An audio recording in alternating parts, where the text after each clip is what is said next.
තෙරුවන් සරණයි සියලුම දෙනාට මේ නුවරඑළිය දිස්ත්‍රික්කයේ හම්බුරන්ගිට මධ්‍යම පළාතේ මන්දාරම්වර විද්‍යුත් යන ප්‍රදේශය අතිම දුෂ්කර ප්‍රදේශයක්. මෙහි වාසය කරනු ලබන්නේ කුඩා තේවතු හිමියන්.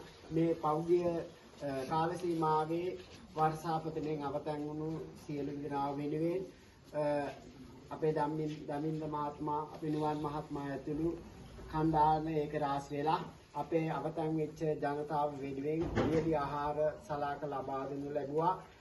අපේ ගම්වාසී සියලු දෙනා වෙනුවෙන් දුරකථන ගෙවාගෙන මිනිසාක් අපි වෙනුවෙන් සහභාගී වෙලා මේ ආධාර උපකාර කරපු ගෞරවනීය අපේ හාමුදුරන් වහන්සේලා දෙනමටත් සහභාගී වන තරුණ පිරිසටත් අපේ නුවන් මහත්මයා දමින්ද මහත්මයා ඇතුළු පිරිසටත් අපගේ පුණ්‍යානුමෝදනාව ස්තුතිය පළ කර සිටිනවා. අපට මේ ආධාර උපකාර ලබා දුන් සියලුම දෙනාටම තෙරුවන් සරණ ප්‍රාර්ථනා කරනු ලබනවා. ඔබ හැම දෙනාටම ස්තුතියි.